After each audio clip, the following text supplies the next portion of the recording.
पारोळा येथील पत्रकार साहेबराव बाबर यांच्या मातोश्री कैलासवासी कलाबाई यशवंत बाबर यांचे दिनांक 22 रोजी सोमवारी अल्पशा आजाराने निधन झाले.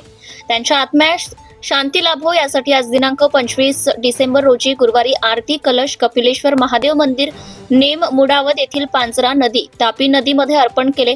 तसेच दक्षिण काशी म्हणून ओळखले जाणारे नंदुरबार जिल्ह्यातील प्रकाशा या ठिकाणी महापूजेचा कार्यक्रम करून प्रतिकाशी येथे आर्थिक कलश अर्पण केले आहे.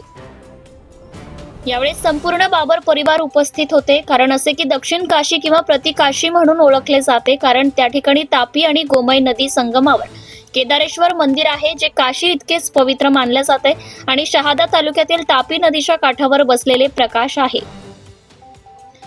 हे एक तीर्थक्षेत्र आहे, यालाच आपण दक्षिण काशी म्हणून प्रख्यात आहे. या ठिकाणी 108 शिव मंदिर आणि आणखी काही आहेत. याला जिल्ह्यातील प्रकाश आहे. तीर्थक्षेत्र प्रतिकाशी म्हणून ओळखले जाते. सुमारे 4,500 वर्षांचा वारसा लाभलेला या तीर्थच्या खास गोष्टींबद्दल आज आपण काशी म्हणून ओळखले जाते. या ठिकाणी आज 25 रोजी कैलासवासी कलाबाई यशवंत बाबर बागुल यांच्या आरतीचे कलश अर्पण करीत असताना बाबर परिवार भाविक झाले.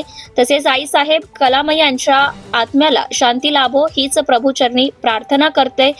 तसेच दिनांक 31 रोजी बुधवारी पारोळा येथील गोपालनगर उंदीर खेडा रोड शिवमंदिर जवळ दशविधीचा कार्यक्रम आयोजित केलाय. तरी संपूर्ण नातेवाईक समाज बांधव या ठिकाणी यावे अशी अपेक्षा व्यक्त केली जाते.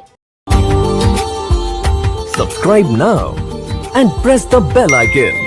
Never miss an update.